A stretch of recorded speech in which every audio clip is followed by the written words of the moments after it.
It began in the summer of 1518 in the bustling city of Strasbourg, nestled on the banks of the River Rhine. The air shimmered with heat, and the stench of sweat and bread hung heavy in the narrow streets. Life was harsh, but the people endured.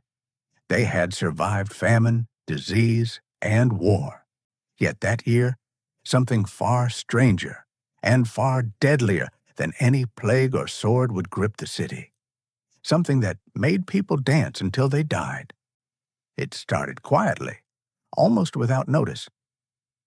One morning, a woman named Frau Trophea stepped into the cobblestone street outside her home and began to move her feet. Slowly at first, almost like she was testing them, then faster, harder, with a rhythm no one else could hear. Neighbors watched, half amused, half concerned. She twirled, stamped, and spun, her hair whipping across her face. There was no music, no festival, just a strange, feverish energy that refused to stop. An hour passed, then two, then the entire day. When night fell, she was still dancing. Her husband pleaded with her to rest, but she pushed him away. Her bare feet bled on the stones, yet she kept moving, as if her body belonged to something else. By the second day, exhaustion twisted her movements into spasms. Her arms flailed, her eyes rolled back, but the dance continued. By the third day, she collapsed from exhaustion, but when she awoke, she started again. Soon, others joined her, first a handful, then dozens. Within a week, more than 30 people were dancing uncontrollably in the streets of Strasbourg. At first, the city thought it was madness, or perhaps possession. The priests whispered that Saint Vitus, the patron saint of dancers, had cursed the people for their sins. Others said it was the devil himself moving through their veins. But no matter what prayers were spoken or what punishments were delivered, the dancers couldn't stop. They danced under the burning sun, day and night, their bodies trembling, drenched in sweat. Some screamed for help. Some laughed like children. Others wept as they twirled, their faces twisted between agony and joy. They were trapped, prisoners of their own bodies. By mid-July, the number had risen to hundreds. The city council, desperate to understand, called upon the best physicians of the time. The doctors examined the dancers and declared it was not divine, but a disease of the blood and brain, a kind of fever that could only be cured through motion. Their advice? Let them dance it out. So, in one of the strangest decisions in history, the council built wooden stages in the city square and even hired musicians to play. They believed that giving structure to the madness would somehow exhaust it. But what followed was far worse. The moment the drums began, the dancers went wild. Witnesses said they moved as if possessed, spinning, jumping, slamming their feet into the ground until their shoes tore and blood splashed against the wood. Some collapsed and lay still, only to be dragged aside so others could continue.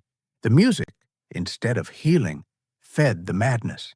And still, more people joined, men, women, even children, all swayed to a rhythm that seemed to rise from the ground itself. One chronicler wrote, "They danced as if driven by invisible strings, their faces pale with horror, their eyes fixed upon something unseen." The scene was both mesmerizing and horrifying. People died on the spot, their hearts bursting, their lungs giving out, their legs shattered from endless movement. Yet the survivors stepped over their bodies and kept dancing. It was a plague without touch, an infection carried not by breath or blood, but by rhythm. Some claimed to hear music, faint, ghostly tunes that filled the air even when no instruments played. Others said they felt hands pushing them forward, forcing their limbs to move. And when they tried to stop, pain would seize their chest, as if punishment for resistance. The city fell into chaos. Merchants shut their shops. Priests filled the churches. Mothers locked their children indoors, fearing the dance might spread through sight alone. No one was safe. One baker's apprentice began dancing while kneading dough. He spun in circles, the flour flying around him like smoke.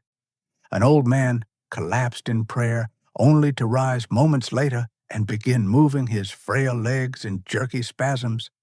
Even pregnant women joined the crowd, their swollen bellies swaying with each step.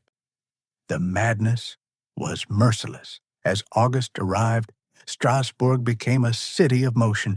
The streets echoed with the slap of bare feet, the groans of the dying, and the shrill laughter of those already lost. People claimed that even the river seemed to shimmer with the rhythm, as if the world itself had begun to dance. And then came the priests. The clergy, believing this to be divine punishment, gathered the afflicted and led them on pilgrimage to the shrine of St. Vitus. They carried holy relics, burned incense, and chanted prayers, hoping to break the curse. The dancers were brought before the saint's statue, their bodies trembling as they sang and cried. Some fell to their knees and begged for mercy. Others collapsed lifeless before the altar. But when the priests raised their voices in hymn, the remaining dancers began to move again, violently, uncontrollably, as though mocking the prayers meant to save them. Nothing worked. Faith, medicine, logic, all failed. As the plague raged on, rumors spread beyond Strasbourg. Villages in Germany and France reported the same phenomenon. Small groups of people dancing in the fields until they dropped. Chroniclers began calling it the dancing plague. Some scholars, centuries later, would claim it was caused by ergot poisoning, a toxic fungus found in rye bread that could trigger hallucinations and convulsions. But those who read the original records disagreed. Ergot could not have made hundreds of people dance in unison, with the same rhythm, the same madness, the same fevered devotion. There was something deeper at play, something no one could see or measure. By late August, the dancing began to fade. The survivors, thin, broken, and hollow-eyed, were carried away to the monastery hospital. Their bodies were wrecked, their feet shredded, their hearts weak. Many would never walk again. The city ordered the stages destroyed, the instruments burned, and dancing officially banned. The silence that followed felt almost holy. In the same square where hundreds had once twirled and screamed, only the wind remained, whispering through the empty streets, carrying the ghosts of music that would never truly die. And yet, some nights, people still claimed to hear faint footsteps, soft, rhythmic, and distant, as if somewhere the dance was still going on. Years passed, generations came and went, but the memory of that summer never left Strasbourg. Parents warned their children, never dance without reason, never follow a song you cannot hear. To this day, historians study the records, the city council notes, the doctor's journals, the priest's confessions, searching for an answer that doesn't exist. Because no one ever truly explained why they danced. Not the doctors, not the church, not the survivors. Some said it was the devil. Some said it was God. And others whispered that it was simply the mind breaking under the weight of suffering, a world so full of hunger, fear, and death that the only escape was to move until you couldn't anymore. Whatever it was, it left behind a scar that time couldn't heal. The streets of Strasbourg look peaceful now, clean, bright, ordinary. But beneath those cobblestones lie the bones of those who danced their final steps. Their story is a warning, a mystery, and a haunting truth about the fragile line between sanity and madness. Because in 1518, the city didn't fall to war or plague or famine. It fell to rhythm, and once it began, no one could stop it. The dancing finally stopped, but Strasbourg was never the same again. The people who survived that summer of madness carried invisible scars. They spoke little, their eyes haunted by things no one else could see. When asked what it felt like, most could only whisper one word: possession. But possession by what? That question lingered for centuries. As time moved on, the story of the dancing plague of 1518 became a legend, a tale told by firelight to scare children or amuse travelers. But buried beneath those stories was a chilling truth, one that would draw the attention of scientists, historians, and psychologists for generations to come. And the deeper they dug, the darker it became. Centuries later, in dusty European archives, historians began uncovering original records, physician notes, council decrees, and letters written by priests during the plague.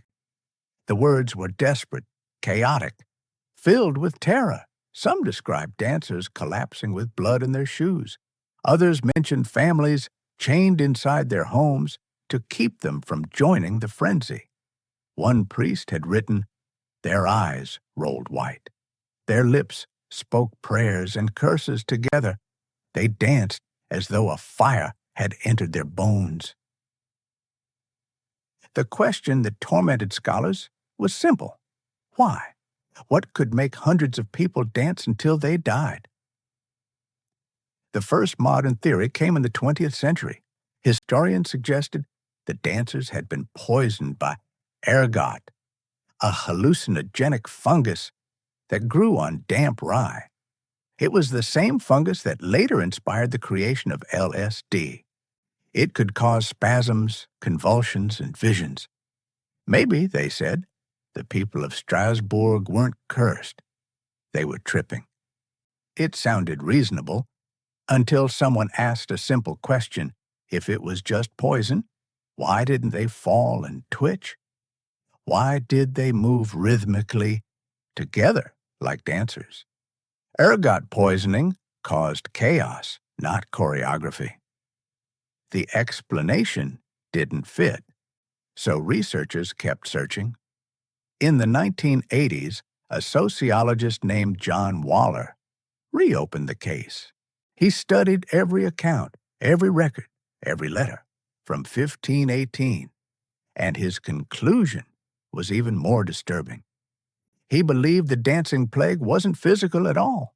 It was psychological, a kind of mass hysteria born from unimaginable stress. At that time, Strasbourg's people were living in torment. Famine had destroyed crops. Disease stalked every home. Taxes and poverty crushed their spirit, and the church constantly warned of divine punishment. They were a population terrified of God, desperate for salvation, and trapped in endless suffering. In such an environment, fear itself became a contagion. Waller believed that Frau Trophea, the first dancer, might have suffered a psychological break, perhaps from grief or trauma.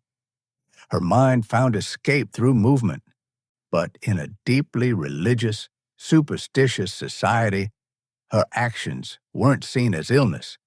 They were seen as a divine sign. So when people saw her dance, they didn't laugh. They feared. They believed she was cursed by Saint Vitus, the saint known to punish sinners through uncontrollable dance. And in their fear, they too began to feel the same symptoms. It spread like fire, not through touch, but through belief. Each person who joined believed they had to dance. That They must dance, or else something terrible would happen. The mind convinced the body, and the body obeyed. That was Waller's theory, that the dancing plague was a psychological epidemic, a phenomenon now known as mass psychogenic illness, a madness born from faith, fear, and despair.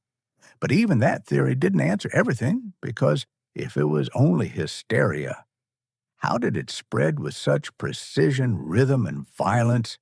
And why did witnesses describe hearing music that wasn't there? Some modern neurologists suspect it might have been something even stranger, a rare neurological disorder triggered by extreme stress known as Sydenham's chorea, which causes involuntary movements. Combined with collective fear, it could create something that looked like dance. Yet none of these theories explain the most chilling accounts: the collective trance, the music only the dancers heard, or the feeling of being pushed by unseen hands. There's one document that rarely gets mentioned, hidden in the Strasbourg Municipal Archives. It's a physician's note dated July 15, 18. The handwriting is shaky, rushed. It reads, "They do not dance for joy. They dance because they are compelled." I saw one woman fall dead, her lips moving as if in song. I could hear nothing, yet her mouth formed the words, "He calls me still. He calls me still." The line has baffled historians for decades. Who was calling? Some believe it was just delirium, the mutterings of a dying mind. But others, especially folklorists, think it might hint at something far older, a pagan echo buried beneath medieval Christianity. Long before the church ruled Europe, the people of that region celebrated ancient fertility rituals, dancing in fields, worshiping gods of harvest and rain. Those rituals were forbidden, erased by time, but echoes of them survived in superstition, in secret songs and midnight dances around fires. Could it be that the dancing plague was not madness, but an unconscious reawakening of those old rites, a forgotten rhythm buried deep in human memory, surfacing under unbearable stress? Perhaps it wasn't the devil or disease. Perhaps it was something older, something primal, waiting in the dark corners of the mind. Even today, psychologists see echoes of Strasbourg in modern times. Episodes of mass hysteria still occur in schools, factories, even online.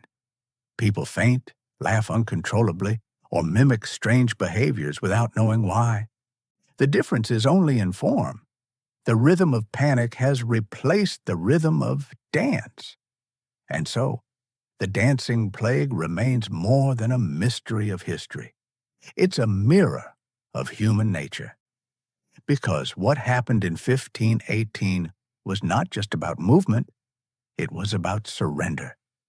When fear grows too large, when life becomes unbearable, the human mind seeks release in the strangest ways. For the people of Strasbourg, that release came as dance, a wild, painful, beautiful descent into madness.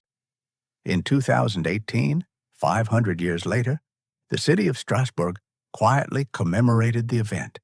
Artists, historians, and musicians gathered to perform what they called the Requiem of the Dancers.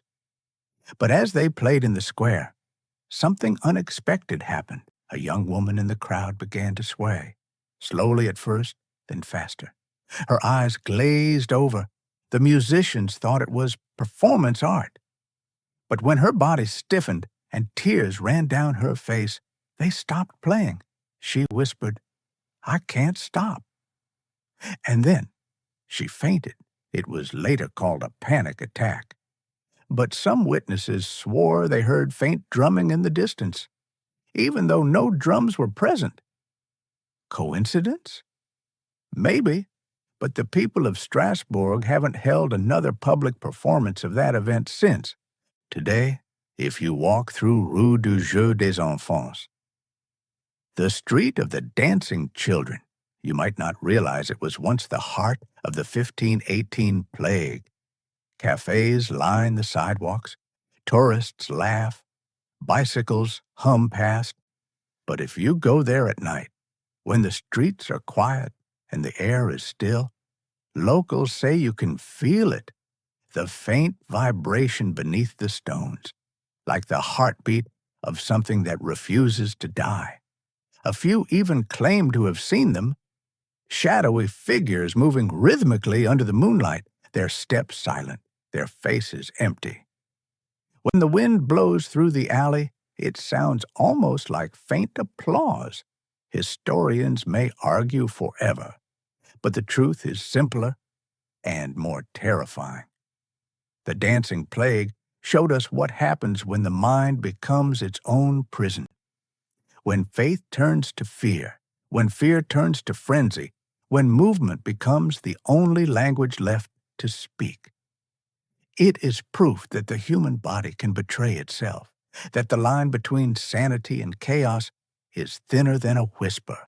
And perhaps that's why the story still haunts us, because deep down, we all understand that feeling, the urge to move when there's no escape, the rhythm inside that won't stop no matter how much we want it to.